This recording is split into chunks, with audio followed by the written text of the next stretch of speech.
Ever wondered why cost reports hold such significance in hospice care? Picture this. Every Medicare-certified hospice is mandated to file an annual cost report with its Medicare Administrative Contractor, or MAC. But why? This cost report, which covers the previous fiscal year, is a crucial tool to report expenses. It gives Medicare a clear understanding of the cost of providing hospice services at each level of care and in each geographic region. This insight allows Medicare to adjust the hospice daily payment rate based on the cost experienced by hospice service providers to deliver services.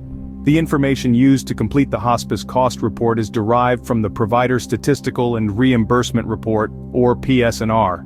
Now CMS requires hospice providers to maintain their PS&R accounts throughout the year. These accounts contain sensitive and detailed information about each hospice agency. Now let's move on to the heart of the matter. The Medicare Cost Report software.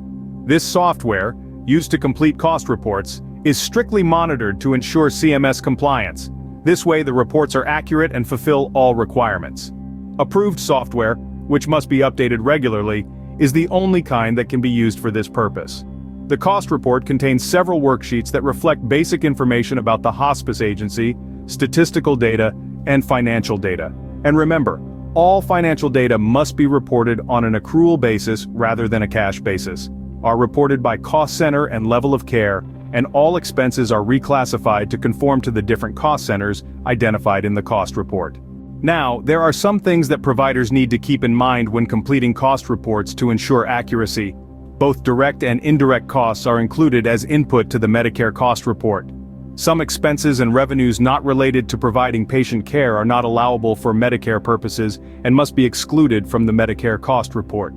Examples of these include revenue for room and board and non-allowable expenses such as advertising, bad debt expense, and meals for guests. Also, care should be taken when reporting the cost of shared roles. Salary expense for shared positions should be allocated across the different roles so that costs are assigned to the accurate lines on the cost report. In addition, revenue in the cost report must be broken down by level of care and by payer source. The three payer categories in the cost report are Medicare, Medicaid, and all other. Lastly, remember that cost reports must be submitted in electronic format to the agency's MAC within 5 months after the fiscal year ends.